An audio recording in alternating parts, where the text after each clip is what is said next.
Hi mga mami, so sa mga may case or sa mga nagtatanong kung may maka-claim din ba if miscarriage, so ipakita ko sa inyo kung paano siya ma-check mga mami. So I'm using SSS Maternity Benefits Calculator.com, and para sa mga gusto mag-self-compute, punta lang po kayo dito sa site and follow the steps lang. So yung step number 1 natin is ilagay nyo kung ano yung member type nyo. So let's say for example, voluntary member. And then maternity case natin is, dito tayo sa types of miscarriage. So you have to know kung anong type of miscarriage po. Nakikita to sa medical record, or pwede nyo ring tanungin yung OB nyo po. Yan. So let's say for example, stillbirth or fetal death.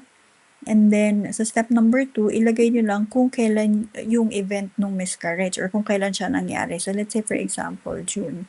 And then, click mo lang yung show qualifying period. Lalabas po dito kung ano yung mga months na dapat meron kayong contribution. So, let's say for example, yan. So, for June miscarriage, ang qualifying period nito is January 2025 to December 2026. So, ito dapat yung mga months na meron kayong contribution, at least 3 months posted po.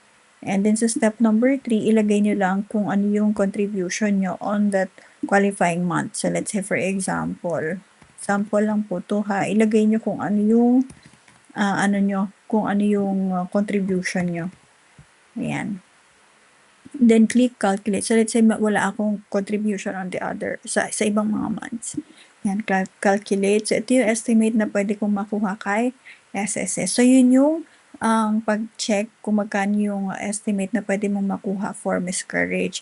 Na kung gusto nyo pong malaman pa kung ano yung mga other steps, I will be discuss this or gawin ko siya sa next video natin. Yan.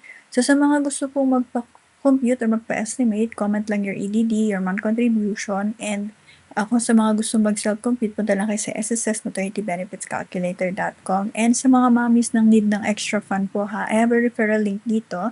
Yan, i-click nyo lang to, madadirect po kayo kay Union Bank.